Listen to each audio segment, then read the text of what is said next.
Bismillahirrahmanirrahim. Alhamdulillahirrabbilalamin. Wassalatu wassalamu ala ashrafil anbiya'i wal mursalin Nabiina Muhammadin wa ala alihi wa ashabihi wa man tabi'ahum ihsanin ila yaumiddin. Teman-teman yang dimuliakan Allah Subhanahu wa taala, pada kesempatan kali ini kita akan mencoba mempelajari kitab tasrif ya. Ini kitab tasrif kecil-kecilan yang alhamdulillah selesai saya buat ya, meskipun tentunya masih banyak kekurangan di sana. Dan ini adalah versi yang baru saya kirimkan ke editor dan belum selesai diedit.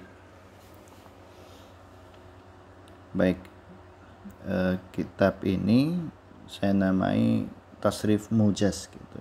Jadi tidak saya sebut ilmu shorof gitu, karena ilmu shorof itu sangat luas. Jadi saya sebut saja kitab tasrif dan mujaz. Mujaz itu ringkas gitu.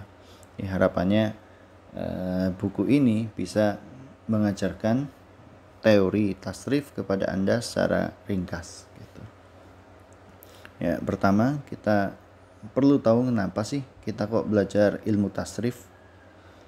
Ya, maka ilmu tasrif itu membantu pembaca untuk bisa menentukan harokat apa yang sesuai pada huruf pertama hingga huruf terakhir dari suatu kata. Meskipun nanti harokat akhir itu bisa berubah ya, karena perubahannya itu disebabkan oleh posisi dia dalam kalimat, yang itu dipelajari dalam ilmu nahwu. Ilmu tasrif juga membantu menguasai banyak mufradat atau kosakata beserta cara merubah satu bentuk kata ke kata lain. Ya, misalnya saja dalam bahasa Inggris ya, kita punya kata play misalnya, artinya bermain ya. Dan kalau kita mau bikin menjadi pemain, maka kita tambahkan huruf E dan R menjadi player gitu. Ya, di bahasa Arab juga seperti itu. Misalnya kita ambil contoh kata nasoro yang artinya menolong, dia bisa berubah menjadi nasirun, bisa berubah juga menjadi mansurun. Nasirun artinya orang yang menolong atau kita singkat penolong. Mansurun artinya orang yang ditolong atau orang yang mendapatkan pertolongan. Nah, berguna juga ini untuk membantu kita memahami cara membuka kamus gitu, kamus untuk pemula. Di dalam kamus standar untuk pemula seperti kamus Mahmud Yunus atau kamus Al-Munawir, kita tidak bisa langsung menemui kata nasirun gitu.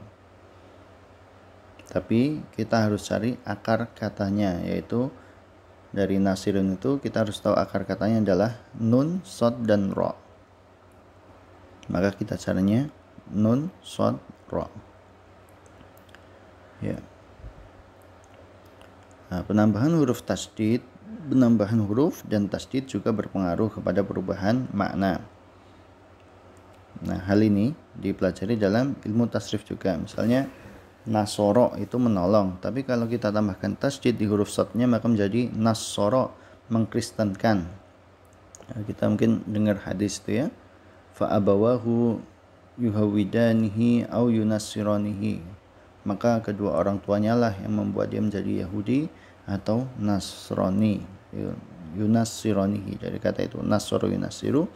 Dan kalau kita tambahkan alif dan ta maka menjadi intasoro, artinya menang, bukan menolong lagi atau mengkristenkan, tapi menang. Istansoro kita tambahkan alif, sin dan ta maka artinya jadi meminta tolong. Nah, ilmu tasrif juga termasuk bagian dari bahasa Arab yang disebut oleh Khalifah Umar bin Al-Khattab radhiyallahu ta'ala anhu. Beliau mengatakan, ta'allamul arabiyyata fa innaha tazidu fil aqli wal muru'ati. Pelajarilah bahasa Arab karena dia bisa mencerdaskan akal dan menambah wibawa ya.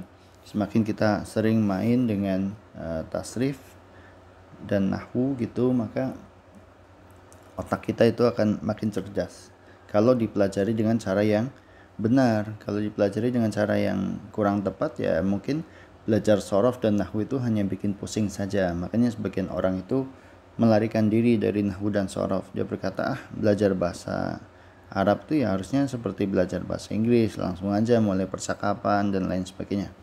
Ya, padahal dasar-dasar dari ilmu sorof dan dasar-dasar dari istilah-istilah nahwu itu sangat diperlukan sekali bagi pemula.